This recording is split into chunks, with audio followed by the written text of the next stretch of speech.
It's TFC Pitchside back once again. I'm Dan Riccio, Marco D'Onofrio, and that's the man behind the camera, Emil Delich. And the amount of people you see in the stands right now is pretty much the amount of people that was here about 3 hours ago when kickoff started. But there was still some Jermain Defoe boos.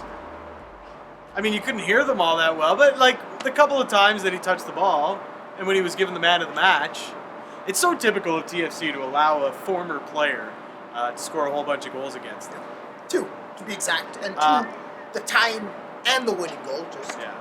And we spoke to Jermain Defoe after the game, so you'll hear that in just a second. We also spoke to you about Jermain Defoe, and there was actually more Sunderland fans than I expected to be at this game. Red and white pinstripes. Yes, the red and white. So we'll let you see some of your fan reactions to Jermain Defoe as well. But quickly on the game, Jonathan Osorio opens the scoring, and other than that, yeah, like it was really boring. But Jermain Defoe, like he didn't do anything when TFC's first team was on the field, right? Nothing. Absolutely nothing. But he did shine when TFC II was on the field, so give him credit for that. Yeah. So he scores both of his goals in the 2-1 win once TFC II was on the field. And you're going to see the damage control he tried to do when we spoke to him, because he went back and tried to explain that a lot of it had to do with miscommunication. And the fan reaction to Jermain Defoe was quite an interesting one, because the first one is what we expected. And we're going to get to this dude, because this dude was angry. This guy was not happy with Jermain. This was the guy that we expected to talk to today. Upset, holding curse words back, just not happy with how everything went down, but happy about one thing, that Jermain Defoe's gone and Sebastian Giovinco's here. Little disappointed there weren't more of this guy, though, but here he is. And is Defoe still in the TFC all-time 11, or does the way he left get him out of it? I think he's out of it. He's out of my 11. I'm very soured by the way he left. So, because there was a lot of hope when he came in. Everybody bought tickets. It was a bloody big deal, and then it was perfectly said. It was a bloody big joke, man. Like, the guy didn't want to be here, and it was evident. And let him go. Jermain Defoe is coming to Toronto. It's a bloody big deal. You remember which cup Jermain Defoe won with Toronto FC? Was it the Canadian one? That was not correct. It's the Trillium Cup, of course. Cup. Oh, against Columbus. Yeah. Thanks, Jermain. Thank you for that. Appreciate it. Don't even know the name of the trophy. The dude wasn't the only angry fan, though. No, we spoke to a lot of people today. Some people just were really shy and didn't want to say anything, and it's like, come on, this was a big deal, a bloody big deal at the end of the year. That didn't work out well. But yeah, I thought there would have been more people wanting to voice their displeasure, and we're going to put up a separate video with all the different people that we talked to, including TFC II's young and up-and-coming player, Luca Acello. His older brother played professionally in Italy as well. From Milan. He started with Milan. Absolutely incredible. But we'll get to that.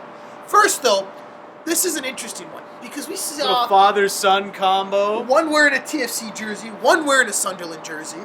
And it was maybe the reaction that we weren't expecting, especially from somebody that was wearing a Sunderland shirt. Pinstripes. Dude was wearing pinstripes. So, without further ado, let's let you hear from the father-son TFC Sunderland combo on TFC Pitchside.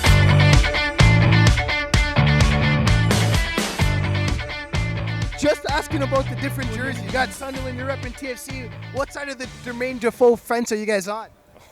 Defoe, thank God. Well, can't say that I like him on Sunderland, but we're TFC season tickets holders and supporters, but Sunderland is my team. I would have rather have had Josie still with the SAFC, but I guess we'll take him happily over at TFC so I can play on both sides of the fence. So if you had a Jermain Defoe jersey, what would you have done with it? You remember when LeBron James left Cleveland? Yeah, we would have burned it. So if Sebastian Giovinco is the atomic ant, what's Jermain Defoe? can't think of anything polite to tell you. So no Jermain Defoe Sunderland jersey for you, I'm guessing. No, not going to happen. Seb Larson. So yeah, apparently the greater Toronto area, I guess you say, is kind of a little bit of a Sunderland hotbed. I wasn't expecting to find that out today. I didn't know there was any Sunderland fans in Ontario, to be honest with you, but... How do you become a Sunderland fan when you're living in Toronto? I don't get it. Maybe if you live in Toronto, you're just used to misery when it comes to sports, so maybe... You live for maybe the there's great that escapes, and you live for the big goals against Newcastle, which Jermain Defoe, of course, in the Tyne-Ware Derby, did score a huge one and a nice one for Sunderland last year. And we've seen a lot of people outside of BMO Field today. A family of 4 from Guelph came to watch the game. They were outstanding. Like, they also seemed like they didn't know anything about Toronto FC. But these 3 dudes right here were repping Sunderland pretty hard. So Also don't seem like they know much about Toronto FC. No, but they were wearing red, and it was Sunderland red, even though Sunderland was wearing puke green today on the pitch. But that's another story for another day. They're very weird. But these 3 dudes, Sunderland fans. Does it worry you that a Tottenham legend's playing for Sunderland at all? No. No hard feelings whatsoever. No, we don't mind. He's in the red and white now. That's all that matters. He's scoring in the derbies. That's all we care about. He was in the red and white in Toronto, too. He gave that up. Yeah, that he did. Toronto's a different story, though. And goal prediction for how many Jermain slots this year? This year, I'll guess 11. Yeah, I give him about 13. 13. Yeah, 10. All right. So we'll set the over-under at 12 for this year for Jermain Defoe. And a couple of Sunderland fans here with us on TFC Pitchside. TFC. Those guys were from Barrie. So we had a family of 4 Sunderland fans from Guelph. These 3 guys from Barrie. Apparently, northern Toronto is all about Sunderland. Now, is it Sunderland? Sutherland? We heard Sutherland from some TFC fans. Sunderland? Yeah, Sunderland was my favorite. Oh, yeah, like, buddy. Right next to Wonderland, let me tell you. Is 3 good players on Sunderland? Is there any good players on Sunderland? Oh, buddy, let me tell you. But you know what, though? I give people credit for even showing up today because, one, the product on the pitch was... I don't want to rip it. But it was a Wednesday night, 7 o'clock. And Canada's women's team playing out in Hamilton as well. Big semi-final game for the Pan Am Games. So there's other stuff going on. Why do you want to come here and watch a friendly between Toronto FC and Sunderland? Because when the South End supporters aren't here, you know this game is absolutely... You just know. You know. And maybe that's why we didn't get to see the more passionate TFC fans that were wanting to speak to us. But there was one player on Sunderland that kind of stood out. It was not Lee Cattermole, although I will say, I am so happy that I got to see a Lee Cattermole yellow card in real life. Like the most common Premier League thing ever. And we got to see it here at BMO Field. Best part of the night. But there was one Sunderland player that stood out. I think you know who it is. I am Jermain Defoe. Yeah. And we spoke to him.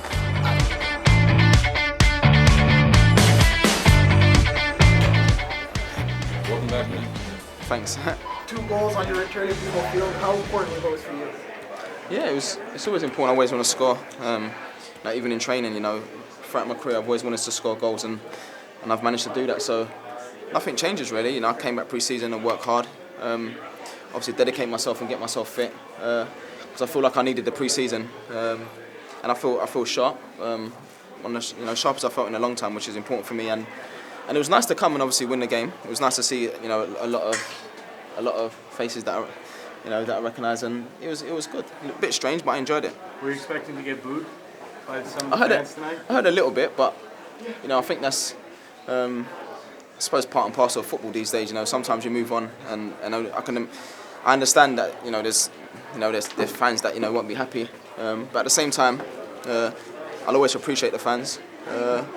I still clap them as I came off, and I enjoyed coming back here. It's a fantastic city, and really enjoyed the trip. Shame we have to go home so soon. Do you still have a place in Toronto, and do you plan to come back here more in the future? Yeah, I've got so many friends here still, and there's a lot of the staff at the ground who I still speak to. So even though I was here for a short space of time, but I managed to make a lot of friends. And yeah, it's a special place. You know, I'll always come back. You know, even when I hang my boots up, I think it's a country. You know, I'll always come back to. Yeah, so it's good. I've actually got family in Canada, actually, in Windsor. Yep. Yeah, so we've got family here, so I bet you know that one. Yeah, so it's a I suppose, obviously come from England, I feel like I'm coming home, so yeah, it's great. Do you still follow the club in Toronto FC? I always watch the games. Sometimes a bit late, but I try and catch the first half if I can. But it was good, I enjoyed it. I thought the first half they looked really good, looked really sharp, they moved the ball well. And the second half it was nice to see some of the younger players who I saw a little bit of, to see them come on and obviously play in front of the crowd. And to see them progress and look good was good. I felt good about that. How are you feeling? Feels good now? Yeah, I feel good. It's still a case of getting your fitness up. In pre-season, it's all about getting the fitness, but at the same time, you want to be sharp. You want to score goals. You want to win the games. But we've got a couple of weeks until the season starts. So hopefully another week. We've got 2 more pre-season games. So hopefully a little bit more sharper in the 2 games, and then by the time the season starts, hopefully we'll be ready. Do you have anything to say, a message to TFC fans to kind of clear the air? Because I think Yeah. a lot of them maybe feel that there was a lack of communication. Yeah, there in how was. everything I ended. think what happened is everything happened so quick, and when I actually left the club, I was actually based in London. Then I left, so I didn't obviously have time to say bye to anyone. 2 goals, 2 goals.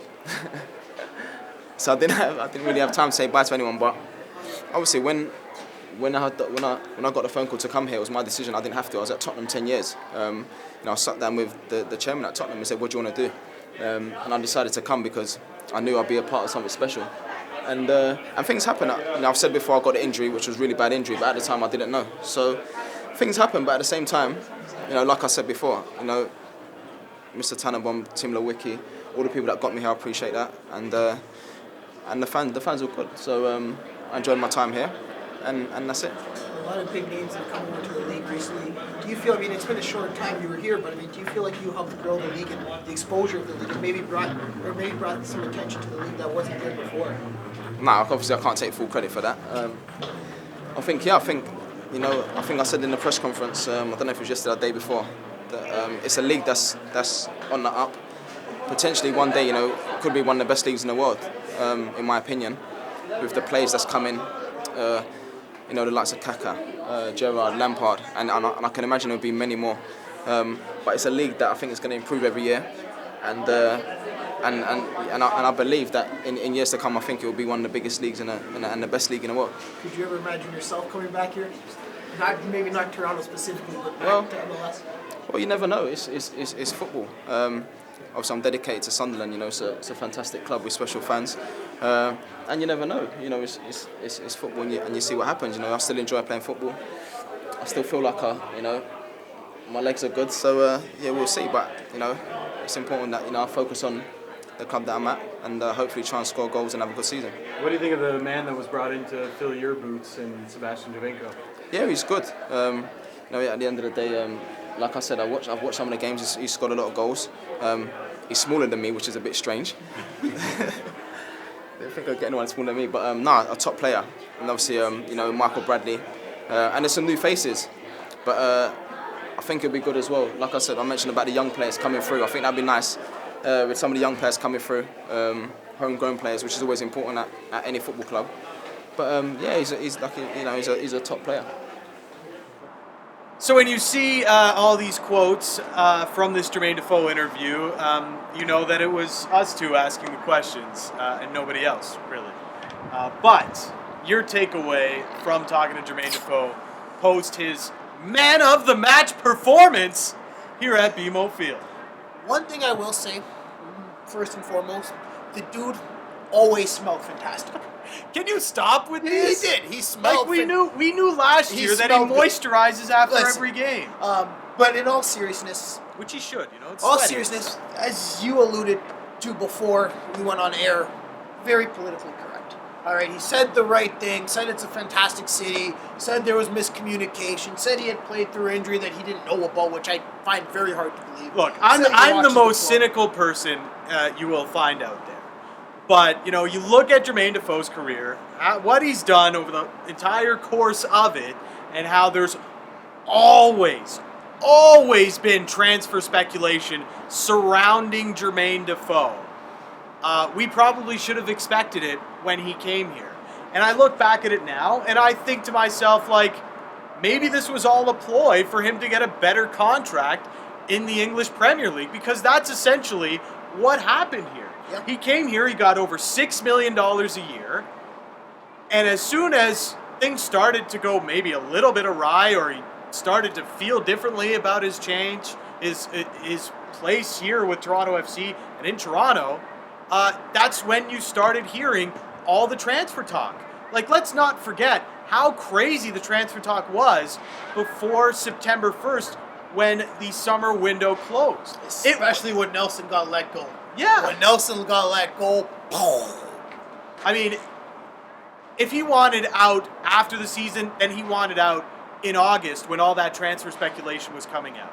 And what happened was, when the season first started and he came here, we always said, well, he can't go back to England because he's not going to get that kind of a contract. But, you know, when a team needed goals like Sunderland did in the middle of a relegation battle, they were like, you know what, screw it. Let's give him £70,000 a week for him to come back to the Premier League. And it worked out for Jermain Defoe. And I'm not surprised. It almost feels to me like he used Toronto FC. And in all fairness, I mean, the Sunderland staff did say the trade worked out well for them. And I mean, in all fairness, it also worked out for TFC bringing in Sebastian Jovinko and Josie Altidore, right? Yeah. Because neither one of those players would be here had Defoe stick around.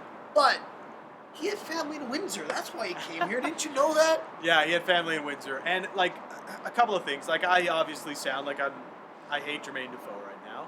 I will say he was always fairly nice to us around the stadium and around the key training grounds. When and he spoke. didn't have two phones in his ears. And also, I want to give him credit for coming here and talking to media, both at the Kia training ground before the game and after the game today when we spoke to him, because he very easily could have played the card of, I'm not talking to anybody. I don't Try have finding me now. But he stood up to the cameras and he wanted to get a message out there. I don't believe it. I'm sorry. And he did help us win a very, very prestigious trophy that we just saw being hauled out of here flying to Columbus tonight. Like a massive suitcase, though. 74 pounds. 74 pounds. Or kilos. One or the other. The Trillium Cup. It's really not that big, though, so I don't know why it's... No, but 74 pounds, 74 kilos, whatever it was 74 something. But TFC Columbus Saturday night in an absolutely huge game, and not just because the Trillium Cup is on the line, but because TFC currently trail Columbus by, I believe it's 3 points, but we have 3 games in hand. So it'll be an interesting one. How important is this for Toronto FC? It's pretty big. I mean, it's a Trillium Cup, so, you know, Jermain Defoe is the lone trophy that he won with TFC. It's a big game. I think they want to test themselves against the bigger squads in the MLS and show well, and they've done so against DC United. Now, I think you have to find a way to stop Kai Kamara and Ethan Finley. Those guys are unreal. It's not even just about Higuain right now for Columbus. It's about all of those guys. They're all really good, and it should be a very exciting match. And I think TFC is going to have a hell of a time dealing with Kai Kamara, and we know Columbus already won the first leg of this Trillium Cup this season. So, and despite the United States losing tonight to Jamaica, Michael Bradley probably won't be back. We're just talking to some TFC staff. They're expecting him to participate in that third place game, and as the captain of the United States, it'd be rather bizarre if he didn't participate in that third place game. Although I'm sure every single TFC fan would love to have him back in the lineup for such a crucial game on Saturday night. Give me a parting shot for Jermain Defoe. I don't know. I don't. But what I will say, and I've got to give full credit to a dude who's been absolutely incredible throughout not only last year, this year as well. Justin Morrow played 45 minutes in the first half. Producer Bozy and I are walking to the pitch to catch the second half. And who do we see pumping iron in the gym? Me? Oh, you have been working out, bro. I can tell by the pecs. But Justin Morrow. And then he's talking to Bozy about his hat because he's repping Cleveland and LeBron James, who was also referenced quite a bit when we were talking to fans about Jermain Defoe and how the whole LeBron James and the burning of the jerseys, and then now he's a hero again. Think that'll happen with Defoe? I don't know. We asked him if he'd be back. I was kind of hoping that one guy would be happy with the whole Judas changing the name to Judas on the jersey, but not going to fly. Also, since we mentioned Justin Morrow, we should mention he's doing summer boot camps around the city of Toronto. So it's good to see him doing all that community Good work. guy. A very good guy and a good player. And the Roma Primavera, of course, coming to Tuesday night. Woodbridge Bridge in my backyard, and they're going to Literally his backyard. sipping some espressos with me and playing against Toronto AFC II. Should be fun. Should be fun. And again, I'll be there. Will you? I might be there. Come see us at the Ontario Soccer Centre if you want to get to know us a little better. And again, as Dan mentioned earlier, we will be releasing that full video of fan interactions prior to the game. And honestly, in all fairness, it's probably the least packed I've ever seen BMO Field. And that's saying quite a bit because Milan and Olympiacos played there last year with like 10 people in attendance. But I think that's it, man. Yeah. So for our main man, Bozy, who's heading off to Bosnia for like 7 years, or like 3 weeks. And Italy, and Switzerland. And Italy, and he's going to go watch some Serie A games. Or Florence. Fiorentina and Barcelona. 93,000 last night. Close tonight. And so yeah, until he comes back, we probably won't have any videos. We'll try and get a podcast to you of some kind with TFC Pitchside. But until then, you know where to get us on Twitter. I'm at DanRiccio590. I'm at Kubani7. Comment. At Aman Delic, if you want to see some beautiful, Bosnian photos. Yeah. Fucking credit me. Subscribe, that goes for you, Marky comment, Delgado. like, and by the way, Marky Delgado heard about that after the game. Just saying. All right, we're done because we won't shut up. Us And I want to go Italians here. home. Peace out to the people, them will work hard. All who gone to the mark. R.I.P. to a loved one. Put your cups them high. Tonight the feeling's right. Going on a high grade flight. Dogs are roll out, girls are roll out. Everything is nice. Chop. Oh oh oh oh. I gotta make it right. Yes, I gotta make it right. Ladies on the left, gangsters on the right. Gotta make it right.